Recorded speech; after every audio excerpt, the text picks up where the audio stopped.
you brought these lightweight inner tubes. I did. And when my tyre sealant went AWOL and my tyre unseated itself during a descent, and I popped one of those lightweight inner tubes in, inflating that tyre up basically bust the valve. So tyre pumps hot, lightweight inner tubes not, basically. Are you going to buy any more of those lightweight inner tubes? Yeah, but I won't be giving them to you.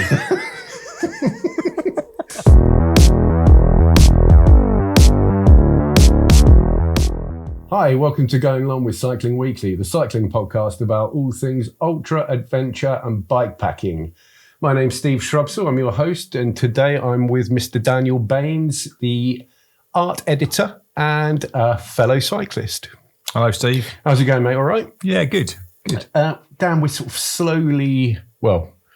quickly approaching the off-season, which is a time where traditionally we don't necessarily put our bikes away, but maybe we break out another sport or two just to complement or supplement our cycling for next year. Got any plans for this off-season? Are you going to keep a wheel? Are you going to stay on the bike? I won't not get on a bike. I may do some cyclocross training and riding and racing. But I want to do an ultra marathon of some sort this winter.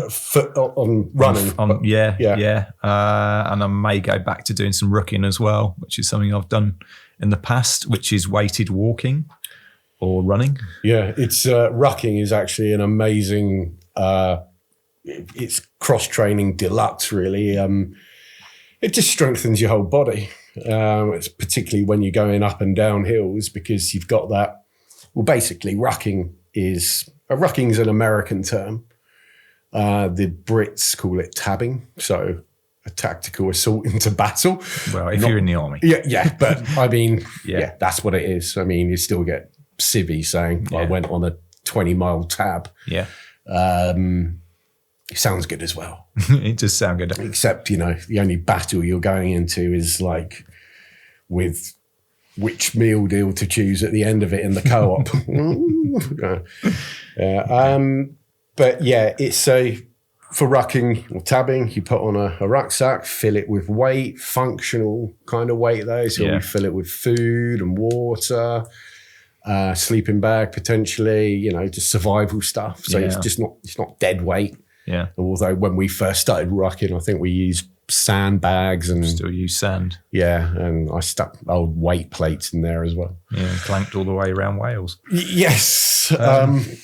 And we've actually done one of the foremost rucking events in the country, in the UK, the Fan Dance, which is a weighted hike up and over Penny Fan, another 3 or 4 miles along to a reservoir, then back over Penny Fan. So it's 14 miles all in, £45? About 40, yeah, give or take. And to do it in SAS, passing, to get into the SAS, you basically need to do it in 4 hours and 10 minutes. Well, that's it's one of the physical challenges you need to do. We managed to do it in 4 hours and 3. So, yeah, not a bad effort. I think I could be in the SAS if I wanted to be. Yes, Steve, God help us if we ever went to war in that case. Yeah. I think it's a good point to just do something a little bit different, isn't it? Like the off season, I think certainly I was surprised at how easily kind of your cycling fitness transfers to rucking. It's not, with running, it's very easy for cyclists just to, they have the cardiovascular fitness and they go out there and they do too much and they get tendonitis and all these sorts of things. And I think with rucking, because it's slower, you may give the impression that it's harder on the body, but it's actually, I think it's a little bit less intense on the body. Oh, without doubt. And I think there's none of that sort of thudding motion. Yeah, the impact is greatly reduced. Yeah. I think the one thing that is lacking is the eccentric strength that's needed for walking, certainly downhill with weight, which you don't get when you're cycling. Yeah. but apart from that, I think it's a great workout. And I think with ultra running, I think it's a mindset similar to cycling. It's like, I'm not going to be going to win these things, but, it's just plodding along. And, you run when you feel like it and you walk when you feel like it. Yeah. And, you set yourself in your mind, I'm going to be out here all day and I'm just going to cover as far as I can go with it. And, you sort of, that's all you've got to do. Ultra running is, it's difficult. It is comparable to ultra cycling, apart from your body just does not get a break at all unless you're walking. But even then, it's not getting a break because invariably you're walking up a hill, which is when you generally tend to walk during ultra marathons. I've done a few of them. I've done maybe 6 ultra marathons over varying terrain. And the food is even more important, but also there's a lot of other sort of components that you need to worry about. There's chafing. I know we talked about chafing in cycling, where you get your, saddle sores, but the chafing that you can get from just a jersey, from just a shirt or your shorts in ultra running, God, it can stop a race. Yeah. And obviously because you're just constantly moving, and your sweat isn't evaporating, it's harder to keep cool. Yeah, so it's really hard, but that's why for me, ultra running, I love ultra running. I love going big hikes and 50K runs. A lot of that's walking. I love doing it during the off season. Yeah. It just breaks up the monotony of cycling, and then you learn to love cycling again. There's nothing like spending a month or 2 or 6 weeks off the bike, then getting on the bike again. Oh, it'd be too painful for me. I'd have to keep riding through it and doing something else. I probably would, but it would be in the shed. It would be online, Zwift races and stuff like that. Yeah. That's how I sort of tend to spend my off season. Yeah. I get that sort of top end fitness. Yeah, so I'll do sort of ultra running and hiking and rucking sort of October, November, December, and then January. Build up the speed. Yes, build up the speed on the bike, start working on my FTP, do some Zwift racing, which I think is one of the best ways to get fit quick. Yeah, works for you. Yeah, for me, yeah. Yeah. And then, come March, start on the big rides again. Yeah. Lovely jubbly, as Del Boy was wont to say. Right, Dan, let's talk about briefly your favourite piece of kit. For cycling. For cycling? Yeah. For off-road is suspension. Is that a piece of kit? Yes, no. I think, a bike on your suspension on your bike, I think, for me, really is a bit of a game changer. Right. I think just the comfort of it all far sort of outweighs the fact that it's a little bit heavier. And I think, as I get older, what are we talking about here? Front fork or like full susser? Fork and fork certainly on a gravel bike, and some sort of maybe a flexible seat post. Yeah. I think that's probably all which you you've need, got really. On your Giant Revolt. Yes. X. Yeah. You've got one of those, haven't you? Yeah. I've got an ergon seat post, which is it's a split design. There's just a little bit of flex in there. And on the front, I've got a 40 mil. I thought there was like 40 mil travel in one of those seat posts on the Giant Revolt seat post. It's not a Giant Revolt seat post. That. Oh, you've changed it. It's an aftermarket one. Yeah, right. Yeah, because it came with a dropper, which has got a little bit of suspension in it as well, which I sometimes use. Yeah. But I think that. Yeah. So you don't rate your dropper then? You're not bothered about the dropper for the gravel bike? On the rare occasion I'm going downhill fast enough to have a dropper, I'd rather be on a mountain bike. Like I've not come across that in a gravel ride really, or even a race. No. It's just... No. So you're not thinking of becoming the next Matej Mohoric? during his Milan San Remo Poggio descent. I don't think so. No, that it did win the game. It did win the race for him, though, didn't it? So what about you, Steve? Favourite bit of kit at the moment, I've got two things, and both have helped me out recently. The first is my muck-off electric pump. It is superb. Yeah. It's yay big. So if you're listening to this, I'm sort of holding my finger about 3 inches by 2 inches. So it's like a really compact little package. Once it's fully charged, you can sort of get 5 full inflations out of it, like mountain bike tire inflations out of it. Brilliant. Yeah. And it's really taken some of the sort of grunt work out of our long journeys your bike keeps puncturing. Well, not always, mine. Most of the time. Yeah. I don't know. I remain to be convinced. I was impressed with it, but I'm not sure whether you've got to take a backup pump anyway. Like, what's the point? You might as well just take a pump and, Yeah, but hopefully you won't have to use the backup pump, and then you can just save loads of calories by using the... But one thing I would say is you brought these lightweight inner tubes. I did. And when my tyre sealant went AWOL and my tyre unseated itself during a descent, and I popped one of those lightweight inner tubes in, inflating that tyre up basically bust the valve. So tyre pumps hot, lightweight inner tubes not, basically. Are you going to buy any more of those lightweight inner tubes? Yeah, but I won't be giving them to you. Well, yeah, I wouldn't touch those again with a barge pole. Actually, when I was like coming down from, that's another story. But I did show one to somebody who was sort of following me on a gravel bike, and he was Australian. He goes, "What the hell is that?" Just said, "Well, it's just a really weird inner tube." Yeah. To which he replied, "Yeah, it is, isn't it?" But so you can keep your weird inner tubes. Fine. And my second piece of favourite equipment is a Maxxis Ardent tyre, because it's just bulletproof. Yeah, pretty full on. Full on, even for gravel riding. Yeah, rolls pretty well, on loose gravel. I wouldn't say it's overkill, but it's just really hard. Yeah. It's going to take some puncturing. I'll put it that way. Yeah. So you ride a mountain bike. I do. So it's a 2.25. 2.25.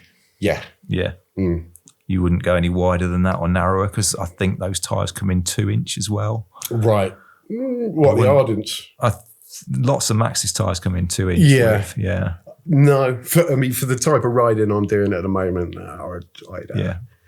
I'd stick with that width. I think I'd only use a gravel bike now if 80% of the parkour is on road. Oh, really? Yeah. That much? Yeah. Yeah. Otherwise, I'd just spec some aero bars and let rip. Yeah. Yeah. Yeah. I've got quite into Franken bikes lately, just watching what other people do with them. They are mountain bikes, usually hardtails, but not all the time.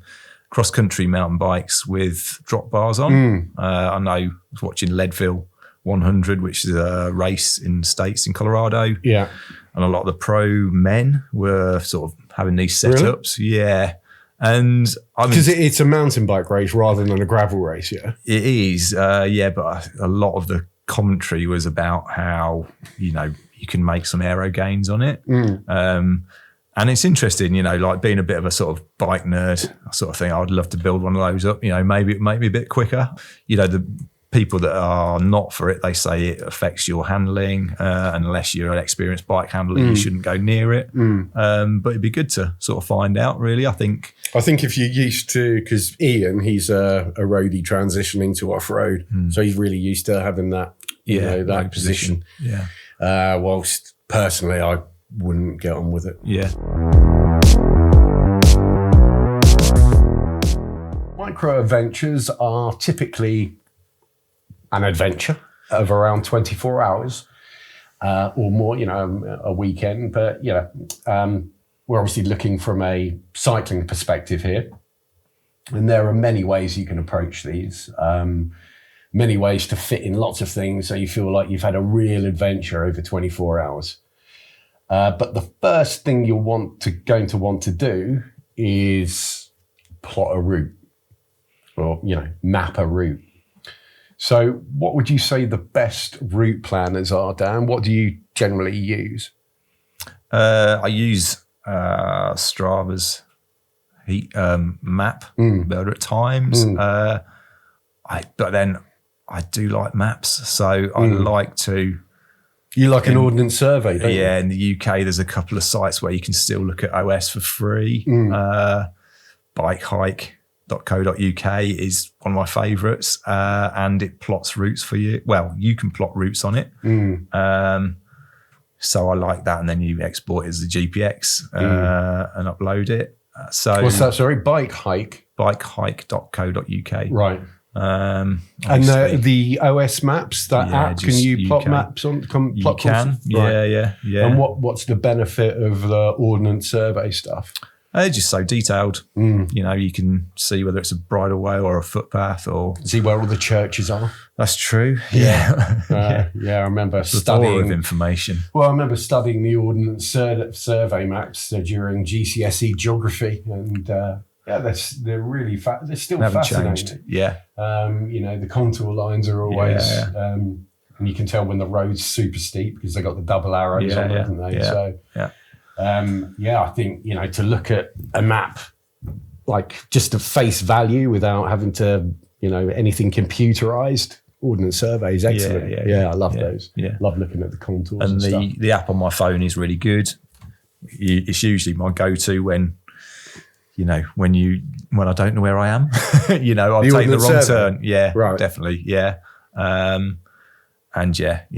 It'll always get you back to where you need to be, as long as you've got reception. Yes, that's the thing, yeah. Which is why it's good to can you download is there any sort of way you can download those ordnance survey maps onto your Wahoo or your Strava? Or your Garmin? I think you can do it now, yeah. Right, okay. Yeah. I think you can. I haven't done it. Right, well, that might be a good one to look at. Personally, my go-to is Strava. Why? Because I'm lazy, but I also trust it. Strava is something that I'm in all the time. I'm always looking at my rides, at other people's rides, interested in what other people have been doing and stuff. So it's got a very simple maps function. You just go in and create a route anywhere in the country. So it's very simple in that you go to the maps, you press create route, and then you select routing preferences. So ride, mountain bike ride, gravel ride, and it's got a heat map on it as well. So you can see which routes of those disciplines have been ridden the most. So, which are good trails and which are bad, et cetera, et cetera. So, the heat maps are a really, really useful function to plotting a good route. Because if a road hasn't been used much, it's probably a busy road. Mm-hmm. If a trail hasn't been used much, it's probably doesn't exist anymore because the farmer put a gate up and said with a keep out sign on it. But yes, I use Strava for the most part, and also Komoot. Mm-hmm. Dan, have you ever used Komoot? Not to plot anything. I have taken routes from there. Yeah. Obviously, it's a big community, so I tend to trust the routes on there. Yeah. And it's something we use in the magazine quite a lot, isn't it? It is, in Cycling Weekly to help animate illustrate our ride features. Yeah. So route plotting is actually really good fun. Call me sad, but I can happily sit down on Friday night when everyone else is sort of in a club we're in a pub or just generally having fun, plotting a route on Strava. Yeah. What a route that I'll probably never ever use. But I just think, I wonder what would happen if that road, if I went from there to there, how much elevation would that see me gain? And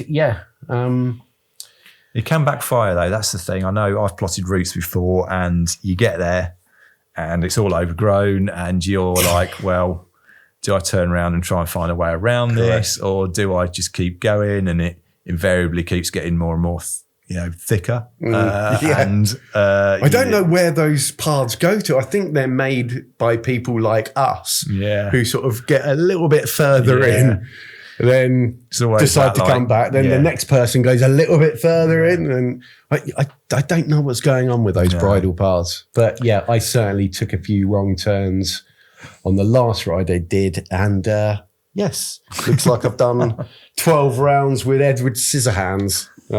So, not all route plotters are equal. Well, they are. They are. They're either equally good or equally bad. Sometimes the Garmin sort of tends to self-plot as well and self-route, and then you find yourself God knows where. So route plotting, great fun and a good way to start a micro adventure. Dan, what's number one on our micro adventure list? Do something new, challenge yourself. Not everything has to be over a great amount of time. It's just, it could be just go somewhere where you've never been before. I like the idea of going out after work, just doing something, and, being back at work the next day, doing something that is, an adventure, but, doesn't impact in your life too greatly. Actually, some of our colleagues not long ago, I think, they did just that. They rode from work. I don't know, 100K or something like that, 100 kilometers, 60 miles, camped, then rode back the next morning. I mean, that's as good a micro adventure as you're going to get, really. Another one, which I do on quite a few occasions. I love the idea of sort of getting the train out to somewhere that I've never been to before, or a city or a town that I've never visited, and however far away it might be 1 day, it might be 2 days, and just riding back. There you've got an absolute target. Your target is your front door. Just get home. And on the way out, you're going to sort of potentially see some of the scenery. It's always nice to look out of a train window and think, I'm going to be riding along there on the way back. But train out and ride back is excellent. Have you ever done that, Dan? I have, yes. I've done it down to the south coast and back. It just means you can go a lot further, doesn't it? I've done Exeter, so I got the train down to Exeter, which is in Devon, South Devon, and rode back to Surrey. Amazing ride, really, really hard, because Devon is one of the hilliest counties in the UK. And it was, but a great adventure all the same. And beautiful views all the way along the coastline. Another one, easy peasy, sunrise to sunset. You can make this really easy, well, sort of easier by riding in winter. So sunrise is what? 8 o'clock, 7:30. 8 o'clock, 7:30, and sunset is 4-ish. 4, so 8 hours. 8 hour ride. Fairly simple, but 8 hours is a long ride and not to be sniffed at. During the winter, it's really tricky as well, because God knows what the conditions could be thrown up at you. You could even plan it for the shortest day of the year. So invariably around the 21st of December. I think there's always winter solstice and summer solstice rides, aren't there? Quite popular. So that's a great little adventure for you to do. Just sunrise to sunset, or turn it on its head, sunset to sunrise. Now, we talk a lot about night riding on this podcast because we love it. Why not just sort of, plan to ride overnight and overnight only. Yeah. So, leave. Obviously, you don't want to be working the next day because wouldn't be a very productive day. No. So that's another idea. Dan, any more? How about a big elevation day? Yeah, I love the idea of a big elevation day. I think, it's one of the, like we've mentioned before, aside from distance, it's the next metric you look at, isn't it? So, big elevation. It'd be nice to be able to finish a day of riding with 5,000 meters, maybe. I mean, for me personally, I'd be really happy with 5,000 meters. Yeah.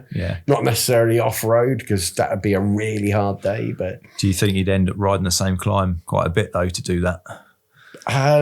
It depends where you are. Yeah. So if you're like in the lakes, you could probably plot a route that would, a circular route that would give you, that amount of elevation. If you're in the Surrey Hills, you probably end up doing a couple of climbs twice. Yeah. In fact, you'd have to probably circle twice around the Surrey Hills. Yeah. If you're in Hampshire, where we are now, God help you, you'd need about 3 weeks to get 5,000 meters here. So, but if you're down in the Alps, just ride up 2 mountains. Yes. Yeah. Or 3. Yeah. 4. Yeah, 5. Dan, what's the biggest elevation day you've ever done, mate? It's about 5,500 meters. Really? Yeah, on South Downs double. Oh, of course, yeah. Well, it's more than that. Well, the whole thing is, but I'm saying that I had a little rest in between doing all of it. So yeah. About 5.5. I have done about 10,000 feet. Oh, in one ride, 10,000 meters. But actually, I've done more than that because I had to go Everesting. I think if you want a real 24-hour micro challenge, not that it's micro, but an Everesting is one hell of a challenge, isn't it? Yeah, well, you've attempted it on a turbo, haven't you? I have. Have you ever attempted it on the road? No, but I think I am going to change that this year. Yeah. Yeah. Where will you do that, do you think, Steve? Not in Hampshire. Not in Hampshire. I don't know, probably somewhere in Surrey or Sussex, off-road. Mm-hmm. Now, how hard would that be? Very. Should I do it? You go for it. But you're going to end up repeating, I think you will end up just doing hill repeats, won't you? To try and Everest in Surrey or Sussex. Oh, no, that's what it would be. Okay. Yeah, no, that's what I'm talking about. It'd be repeating a hill, possibly. Yeah, that's a possibility for me to finish off this year. Yeah, in Everesting. Will it join me? No. Why not? I'm washing my hair that day. But I'm doing it the day after. Oh, well, yeah, we'll do then, Steve. Okay, yeah, right. Twisted my arm. See you on the line. Yeah, exactly. Now, there is actually a record for this, and it's surprisingly easier, especially if you live in Northern Europe, than it sounds. How many countries can you cycle through in 24 hours? Micro adventure. Dan, how many countries do you reckon you could cycle through in 24 hours? Could I cycle through? Yeah. 5. Which ones? Belgium, Netherlands, France, Germany, Luxembourg. Yeah. Sounds doable. Yeah. Yeah. What's the record? Something like 14. Oh. Yeah. I think the guy started in Italy and basically went on a mad one around Eastern Europe and Northern Europe. But yeah, I mean, you obviously don't have to do 14 countries. It could just be a circular route. Like Dan says, you start in France, in Calais. cycle across to Belgium, Holland, down through Germany, back up through Luxembourg and back to France again. Yeah. I mean, that is a bit more doable. That's very doable. Yeah. If you're in the UK, how many counties could you cycle in 24 hours? Or indeed, if you're in the US, how many counties? Because there are many counties that make up each state, I believe. So yeah, that's, here, I think when we cycle through the South Downs Way alone, I think we take in 3 counties. Yeah. Hampshire, West Sussex and East Sussex. So that's very much a doable micro adventure. And lastly, Dan, FKTs. Yes, I don't know. Just never really appealed to me. There's too many fast people out there. Well, you're not going to say that, Dan, because we're talking about micro adventures. I don't care if they appeal to you or not. We're talking about if they appeal to the listeners. Yeah, it's like kind of like Strava segments, isn't it? It's like just go out and set your own Strava segment and you're KOM for a few days until somebody ambles across it. The thing is with the FKTs, I don't really see them as leaderboards. Well, they are obviously, people go out with the view to becoming the fastest known time, aka FKT. For a particular course. But for me, it's all about the courses and how beautiful they are and how in the environment, where they're located. So FKTs, fastest known times, they're no shorter than sort of 200K, and they go all the way up to about 700 or even 1,000 in this country, or even 2,000, because I think there's a FKT for the GB Duro. But yeah, these are sort of self-ready micro adventures. So check out the FKT website. Find one that's near you or far away from you. They're all over the UK. In fact, they're all over the world. And there's sort of self-plotted beauty there for you already. Okay. I think we'll probably leave it there. Thank you very much for listening and watching, if that's what you've been doing. Maybe drop a comment in the comments about any micro adventures you've done or are thinking about doing. Cheers.